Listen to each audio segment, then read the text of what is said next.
పైకి లీటర్లా కనిపించే ప్రతి ఆయిల్ ప్యాకెట్ లీటర్ కాకపోవచ్చు, కానీ ఫ్రీడమ్ ఆయిల్ ప్యాకెట్లో మాత్రం ఖచ్చితంగా లీటర్ నూనె ఉంటుంది. వశిష్ఠ గారు రీసెంట్ గా మ్యారేజ్ అయింది, బాబు పుట్టాడు కాబట్టి చాలా తక్కువ మందికి తెలుసు మీ వైఫ్ పెద్ద స్టార్ హీరోయిన్ కన్నడలో. ఇక్కడ కూడా Yeah. Zamindar has got that huge following కదా, కల్ట్ ఫాలోయింగ్ ఉంది. తను చేసిన సింధు క్యారెక్టర్ ని ఇప్పుడు గుర్తు చేసుకుంటారు. నాకు ఇక్కడ ఉన్న ఫ్రెండ్స్ చెప్తూ ఉంటారు దాని క్యారెక్టర్ గురించి, ఆ సినిమా గురించి. అండ్ రీసెంట్ గా అంటే 2 years అయింది, 2 years ప్లస్ నా. మన సెకండ్ వెడ్డింగ్ డే రోజు బాబు పుట్టాడు.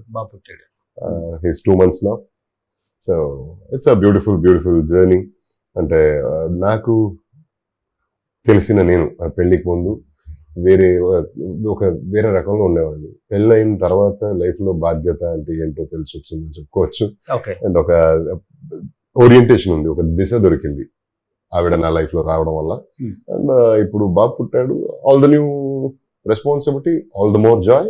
ఇంట్లో ఎప్పుడు ఉంటారు మీకు అసలు రెస్పాన్సిబిలిటీస్ రాను? అసలు ఇంట్లోనే ఉండరు కదా మీరు? ఇంట్లో ఉండేవాడిని కాదు ముందు, పెళ్లికి ముందు.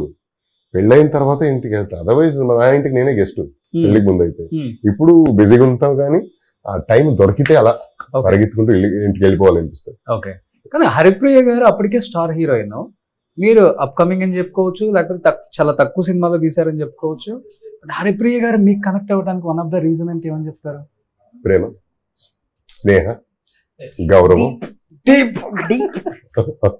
అంటే తను చాలా అర్లీగా స్టార్ట్ చేసింది కెరియర్ ని. She started when she was 15 years old. She is much younger to me.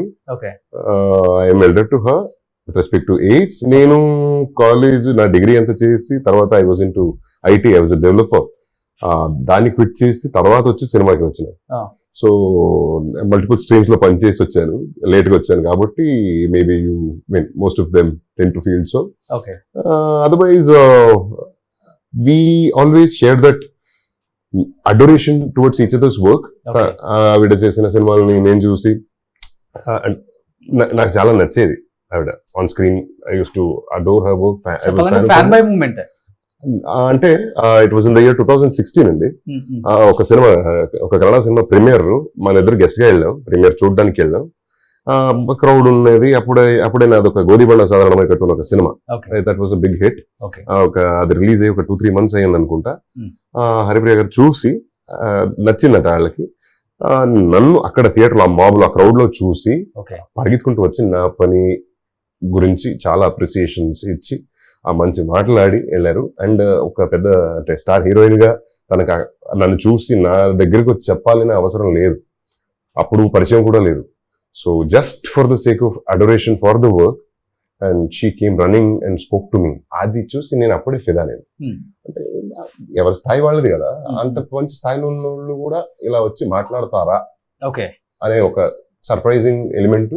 దాంతోపాటు ఆ ఫ్రెండ్షిప్ స్టార్ట్ అయింది ఆ ఇన్సిడెంట్ తర్వాత. ఆ ఫ్రెండ్షిప్ క్లోజ్ ఫ్రెండ్స్ అయిపోయిన తర్వాత అండ్ క్లోజ్ ఫ్రెండ్స్ గా ఉన్న వాళ్ళు ప్రేమగా తిరిగింది. ఇలా ఫస్ట్ ఎవరు ప్రపోజ్ చేశారు మీరా?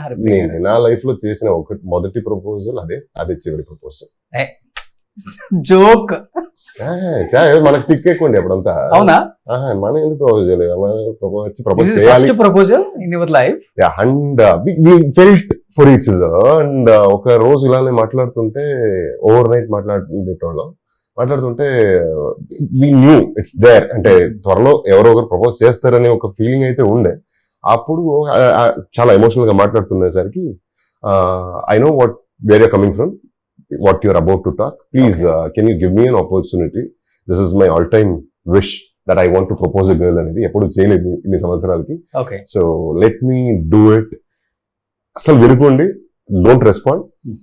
If it is okay for you, tell me later. If it is not okay for you, tell me later. Test చేసేనా? సైలెంట్ ఉండండి, నేను మాట్లాడతాను. కాల్ లోనే. Okay. So I proposed her. And she was, I had told her not to respond, not to talk. So she was there, she was emotional, she was tearing up. And later, the next day, by next day morning, she was like, yes, let's take this bond further. And పెళ్లి చేసుకుంటున్నా అని మనకి అంటే date సహిత clarity వచ్చే వరకు బయట చెప్పొద్దు అని. Hmm. కలిసి పని చేసినా కూడా సెట్ లో తెలియనట్టుగా లేదా జస్ట్ అప్పుడే ఆన్ సెట్స్ మీట్ అయిన కొలీగ్స్ లాగా యాక్ట్ చేసుకుని, కెమెరా ముందు యాక్టింగ్ కాకుండా వెనకాల కూడా యాక్ట్ చేసుకుని ఉన్నాం. Okay. We had to, Hmm. hide our emotions in the public for our own good. Thus it happened.